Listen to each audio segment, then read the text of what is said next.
Ya, kita teruskan sebentar saja untuk menjawab beberapa pertanyaan yang sudah masuk ini.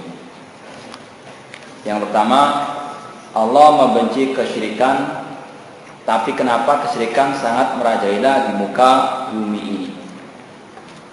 Yang pertama, harus kita mengetahui bahwasanya kehendak Allah, keinginan Allah Subhanahu wa taala itu ada dua. Kehendak kauniyah, al-iradah kauniyah wal iradah syar'iyyah. Kehendak Allah yang bersifat kaun itu artinya sesuatu yang pasti terjadi dan Allah memiliki hikmah di balik semua takdirnya tersebut. Akan tapi tidak semuanya Allah cintai. Seperti Allah menciptakan iblis, ini merupakan kehendak Allah al-kauni, yang mana itu pasti terjadi dan telah terjadi, namun Allah tidak cinta kepadanya.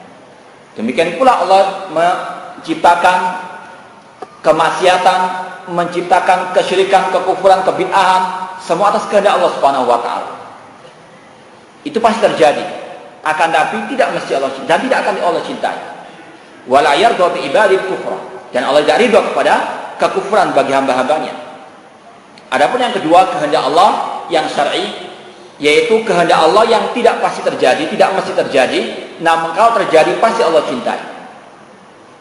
Contoh misalnya Allah menghendaki adanya orang yang beriman. Ketika adanya orang beriman, Allah pun mencintai mereka. Maka harus kita pahami bersama bahwasanya semua itu adalah ciptaan dari Allah, takdir dari Allah Subhanahu wa taala, dan Allah memiliki hikmah di balik semua takdirnya tersebut. Terkadang orang bisa mengetahui hikmah tersebut ataukah terkadang tidak mengetahuinya. Adapun di antara hikmah Allah menciptakan kesyirikan dan orang-orang musyrikin, di antara hikmahnya yang pertama sebagaimana yang diucapkan oleh Al-Imam Ibnu Qayyim rahimahullah ketika menjelaskan tentang hikmah diciptakannya iblis, bahwasanya dengan adanya iblis itu banyak hikmahnya, banyak manfaatnya dibandingkan dengan tidak adanya iblis. Meskipun mungkin secara nalar kita kok bisa begitu, namun inilah yang wajib untuk kita imani, bahwasanya semua takdir Allah pasti memiliki hikmah. Alimaha man alimaha wa jahilah man jahilah. Ada yang mengetahui, ada yang tidak mengetahui. Namun harus diyakini semua takdir Allah pasti ada hikmahnya. Karena Allah memiliki nama Al-Hakim. Innallaha alimun hakim. Di antara mana Al-Hakim, kata para ulama, yaitu dia tidak mentakdirkan sesuatu kecuali ada hikmah di baliknya.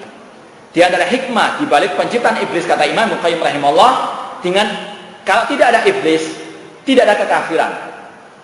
Jika tidak ada kekafiran, tidak ada orang kafir, tidak ada jihad di jalan Allah Subhanahu wa taala. Padahal Allah cinta kepada orang-orang yang berjihad. Jika tidak ada iblis, tidak ada kemaksiatan. Kalau tidak ada kemaksiatan, tidak ada orang yang bertobat. Padahal Allah, innallaha yuhibbut tawwabina wa yuhibbul mutatahhirin. Sesungguhnya Allah cinta kepada orang yang bertobat dan yang suka mensucikan dirinya. Dan masih banyak lagi hikmah yang lainnya. Demikian pula dengan adanya kesyirikan di atas muka bumi ini, banyak hikmah yang bisa kita petik. Yang pertama, Allah Subhanahu wa taala ingin untuk menguji kita. Apakah dengan bergentayangannya kesyirikan ini kita masih bisa istiqomah di atas tauhid ataukah tidak? Sebagaimana Allah berfirman, Alif Lam Mim, ahasiban nasu an yutraku ayaqulu amanna wa hum la yuftanun. Apakah manusia mengira mereka dibiarkan begitu saja mengatakan kami beriman sedangkan mereka tidak diuji? Pasti akan ada ujian. Di antara ujiannya apa? Banyaknya kesyirikan di atas muka bumi ini. Maka dengan adanya kesyirikan itu Allah akan mengetahui mana yang tetap istiqamah di atas jalannya, di atas tauhid, dan mana yang ikut bergabung dengan orang-orang al-musyrikin. Demikian pula di antara hikmah banyaknya kesyirikan di atas muka bumi ini agar terus kita mawas diri, agar kita terus introspeksi diri, agar kita terus memacu diri kita, memotivasi diri kita untuk menjaga, membentengi diri kita dari kesyirikan tersebut. Di antaranya dengan apa? Kita duduk belajar ilmu agama. Ini di antara apa? Hikmah adanya kesyirikan. Kalau mungkin nggak ada kesyirikan, semua orang akan apa? Malas belajar. Karena apa? Buat apa nggak ada kesyirikan? Nggak ada apa-apa. Demikian pula dengan adanya orang-orang musyrikin, dengan adanya al-bid'ah, kita akan termotivasi untuk terus belajar, untuk membentengi diri kita dari racun-racun mereka, dan sekaligus untuk membantah mereka. Banyak hikmah sebetulnya dari semua yang Allah ciptakan. Mungkin terkadang kita hanya bisa mengetahui sebagiannya, dan itu juga merupakan dalil akan ada sebagian yang lainnya. Intinya sekali lagi, di antara hikmah yang bisa kita lihat dari banyak kesyirikan, untuk kita mawas diri dan untuk kita betul-betul memotivasi diri kita untuk istiqomah di atas jalan Allah Subhanahu wa taala. Oleh karena itulah Allah berfirman, "Wala tamutunna illa wa antum muslimun." Yang kedua, apakah para wali songo mengajarkan atau menyebarkan agama Islam yang benar berdasarkan Al-Quran dan Sunnah? Wallahu a'lam. Setahu saya, wali songo atau cerita wali songo itu tidak ada bedanya dengan cerita kalau di Jawa, atau kalau di sini ada panda, cerita atau dongeng kancil nyolong timun. Ya. Artinya apa? Tidak ada bukti yang otentik tentang bagaimana kisah mereka yang sebenarnya. Kalau ulama-ulama terdahulu ada buktinya berupa buku-buku mereka. Namun mana buku-bukunya wali songo? Tidak ada qila wa qal, isu ataupun gosip begitu saja. Bahkan kalau kita lihat dulu waktu kita masih kecil, sering melihat film wali songo. Di situ diceritakan bagaimana Sunan Kalijogo bertapa di pinggir kali sampai berhari-hari, sampai lumutan, sampai berlumut. Nggak tahu sholat jamaahnya di mana, apakah sah atau enggak, nggak tahu. Namun bertapa. Namun ya semuanya sekedar dongeng saja. Tidak ada bukti otentik bagaimana sejarah yang sebenarnya tentang dakwah mereka. Meskipun kita hanya mengetahui asar bekas daripada ajaran mereka. Kalau ini pun benar, ini pun menunjukkan tentang ketidakistiqomahan mereka di atas Al-Quran dan Sunnah Rasulullah SAW. Kalau memang yang disebarkan itu yang benar, seperti mereka berdakwah lewat wayang dan sebagainya, ini jelas-jelas dakwah yang batil, dakwah yang tidak sesuai dengan ajaran Al-Quran maupun Sunnah Rasulullah SAW. Namun saya tekankan lagi, ini merupakan kabar berita, ini merupakan dongeng cerita yang tidak ada bukti otentik, yang tidak bisa kita benarkan 100%, yang tidak bisa kita dustakan 100%, bisa jadi benar, bisa jadi salah. Namun intinya semuanya kita kembalikan kepada Al-Quran dan Sunnah Rasulullah SAW untuk menimbang seandainya ada bukti yang otentik tentang bagaimana dakwah mereka yang sebenarnya. Karena dalam Islam, sebagaimana kata Abdullah bin Mubarak rahimahullah, al-isnadu minad-din. Periwayatan itu termasuk daripada agama. Laulal isnadu laqala man sya'a ma sya'a. Seandainya tidak ada periwayatan, tidak ada bukti yang otentik, maka setiap orang akan ngomong yang seenaknya. Seperti tadi, bagaimana Sunan Kalijogo bertapa di pinggir kali sampai lumutan, nggak pernah sholat, karena memang kalau bergerak sedikit mungkin lumutnya sudah luntur, cuma ini tidak. Jangan seandainya dia bertapa di pinggir laut, namanya akan berubah, bukan Sunan Kalijogo, Sunan Laut Jogo. Namun semua ini ada sekedar, sekali lagi, dongeng yang tidak ada bukti otentik tentangnya. Wallahu ta'ala a'lam.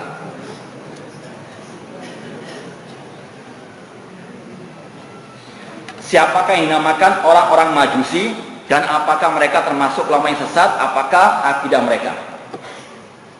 Majusi bukan dari bagian kaum muslimin. Mereka adalah agama yang lain, agama musyrik atau agama syirik, yang kepercayaan mereka meyakini adanya dua Tuhan, Tuhan kebaikan dan Tuhan kejelekan.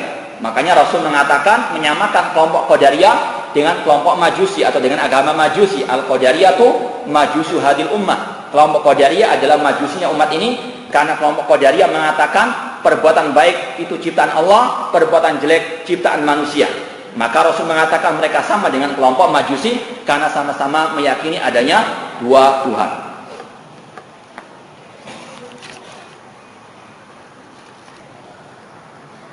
Sebagian kaum muslimin sekarang tidak tahu kesyirikan seperti yang antum jelaskan. Apa ada udzur bagi mereka atas kejahilan tersebut? Yang pertama, masalah kejahilan ini bertingkat-tingkat, tidak satu tingkatan. Ada orang yang jahil, namun dia masih mau menerima kebenaran. Nah, orang seperti ini, ketika dia meninggal dunia misalnya, belum sampai kepada dakwah yang hak, karena di sekitarnya banyak dai-dai yang menyuruh ke neraka jahanam, banyak dai-dai yang menyuruh kepada kesyirikan, dia pun ikut, namun belum ada dakwah yang sampai kepadanya tentang bantahan kepada subhat-subhat tersebut. Maka insya Allah orang tersebut ma'dzur di sisi Allah Subhanahu wa taala, Allah yang Maha mengetahui. Namun ketika ada orang yang awam, yang jahil, namun ketika disampaikan yang hak, disampaikan yang syirik, ini tauhid, namun tidak mau menerima hak tersebut, maka ini hukumnya lain. Adapun di dunia kita nggak mengatakan orang itu murtad, orang itu musyrik, naudzubillah min dzalik. Karena memang sudah sering kita sampaikan, kita Ahlussunnah wal Jamaah sangat amat hati-hati dalam menvonis kaum muslimin kafir atau murtad ataupun musyrik. Ini harus kita pahami. Jangan sampai seperti yang dilontarkan oleh mulut-mulut berbisa dari ahli-ahli bidah. Mereka mengatakan kita suka mengkafirkan, suka memvonis orang masuk neraka. Naudzubillah min dzalik. Kita sangat jauh dari hal tersebut. Kita ketika mengatakan ini perbuatan syirik, ini adalah orang yang berbuat syirik, kita hanya mengucapkan secara umum. Adapun orang perorangan ataupun organisasi tertentu tidak bisa kita mengatakan hal tersebut kecuali betul-betul apa? Diterapkan kaidah-kaidah dalam masalah kafir mengkafirkan. Nah, sekali lagi kita sangat amat jauh dari suka hobi mengkafirkan kaum muslimin. Cukup kita mengatakan perbuatan ini syirik. Dan harus kita pahami, tidak semua orang yang berbuat syirik itu dikatakan musyrik atau dikatakan murtad dari agama Allah Subhanahu wa taala. Mungkin dia belum sampai kepadanya al-hujjah. Namun Allah Subhanahu wa taala Maha mengetahui ketika di akhirat kelak bahwasanya orang yang telah sampai kepadanya dakwah pasti akan diberikan siksa sesuai dengan perbuatannya ketika dia berbuat syirik kepada Allah Subhanahu wa taala. Apakah termasuk hulu berlebihan merayakan Maulid Nabi? Ya, perayaan Maulid Nabi merupakan bentuk al-hulu berlebihan dalam agama. Yang pertama yang harus kita ketahui, tidak pernah Rasulullah SAW menganjurkan, memerintahkan untuk merayakan Maulid Nabi.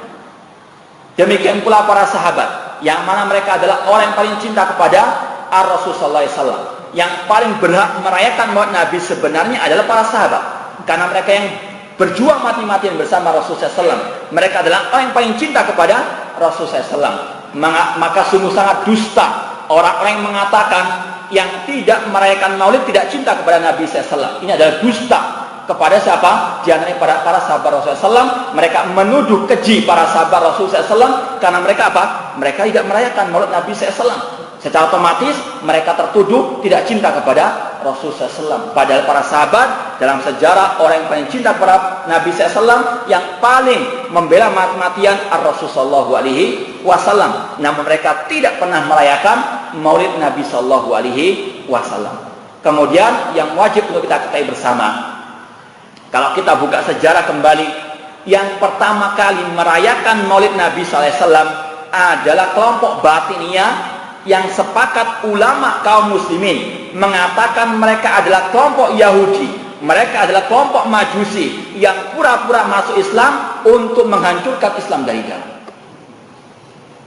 Perayaan Maulid Nabi itu muncul pertama kali sekitar abad 5 Hijriah yang dipelopori oleh kelompok Batiniyah, kelompok Fatimiyah, yang mereka menisbatkan diri mereka kepada Fatimah binti Muhammad SAW, yang menamakan diri sebagai keturunan Nabi SAW. Padahal ulama seperti Syekhul Islam Taimiyah rahimahullah, Al-Khatib Al-Baghdadi mengatakan mereka adalah orang-orang Majusi, mereka adalah orang Yahudi yang pura-pura masuk Islam dengan berkedok cinta kepada Ahli Bait ataupun mengaku sebagai keturunan Rasulullah SAW.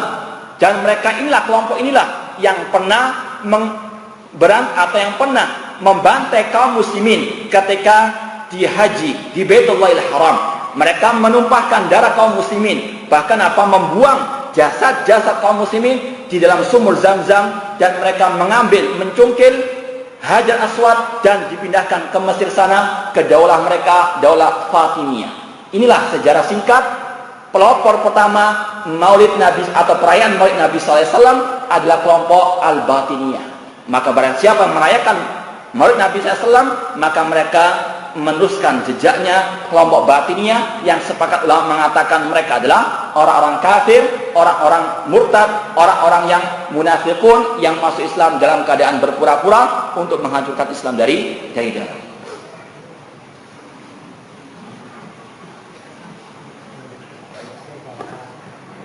Apakah termasuk kesyirikan orang yang menanyakan arti mimpinya kepada ahli tafsir mimpi? Di sini Islam wasatun, pertengahan dalam segala hal. Di antaranya dalam masalah ini. Secara asal dibolehkan orang itu menanyakan kepada ahlinya, namun dengan syarat ahlinya. Orang yang bertakwa kepada Allah, orang yang berilmu, bukan orang-orang yang khurafat, bukan orang ahli bidah, bukan orang-orang al-musyrikin. Bahkan kalau kita lihat dalam Sahih Bukhari ada bab khusus tentang masalah apa? Masalah mimpi. Artinya ada dalam Islam. Cuma pada zaman sekarang ini banyak atau mungkin sebagian tempat yang lain muncul istilah poliklinik mimpi. Dengan itu dia bisa mengais rezeki. Kembalinya pada masalah perut nantinya. Yakuluna amwalan nasi bil batil, memakan harta manusia dengan batil. Maka sekali lagi harus berhati-hati. Bukan kita melarang 100%, bukan kita membolehkan 100%, namun diletakkan pada tempatnya. Boleh orang menanyakan tentang mimpinya kepada yang ahlinya. Boleh, namun kita harus tahu siapa ahlinya. Bukan orang musyrikin, bukan ahli bidah, bukan orang yang suka khurafat, namun kepada ahlinya. Bahkan ulama-ulama al-sunnah ada yang mereka memang betul-betul mahir dalam masalah takbir mimpi, seperti Muhammad bin Sirin, seorang ulama tabi'in. Demikian pula seperti pada saat sekarang di sini ada sebagian ulama al-sunnah yang menulis masalah kaidah-kaidah dalam masalah takbir mimpi. Ada. Cuma sekali lagi harus tempatkan pada tempatnya. Bagaimana upaya kita menjaga diri kita agar terhindar dari kesyirikan? Yang pertama, dengan kita banyak belajar tentang akidah yang sahihah, akidah Al-Quran dan Sunnah Rasulullah SAW sesuai dengan pemahaman para sahabat. Kemudian yang kedua, banyak berdoa kepada Allah. Seperti yang sudah kita sampaikan tadi, Nabi Ibrahim AS berdoa, wa junubani wa bani an na'budal asnam. Rasulullah SAW juga berdoa, Allahumma inni a'udzubika an usyrika bika syai'an a'lamu wa astaghfiruka lima la a'lamu. Demikian pula yang ketiga, dengan kita menjauhi segala bentuk syubhat-syubhat ataupun para dai-dai penyesat yang menyesatkan umat dari jalan Allah, yang memerintahkan manusia untuk berbuat syirik kepada Allah Subhanahu wa taala. Ini yang mungkin bisa kita sampaikan pada pertemuan malam hari ini. Mudah-mudahan bermanfaat, dan mohon maaf kalau ada hal-hal yang kurang berkenan. Semoga Allah Subhanahu wa taala menjadikan kita sebagai orang yang istiqomah di atas jalannya, dan di atas sunnah Rasulullah SAW, di atas manhaj para sahabat Rasulullah SAW. Aqul qouli hada wa akhu da'wana alhamdulillahirabbil alamin. Wassalamualaikum warahmatullahi wabarakatuh.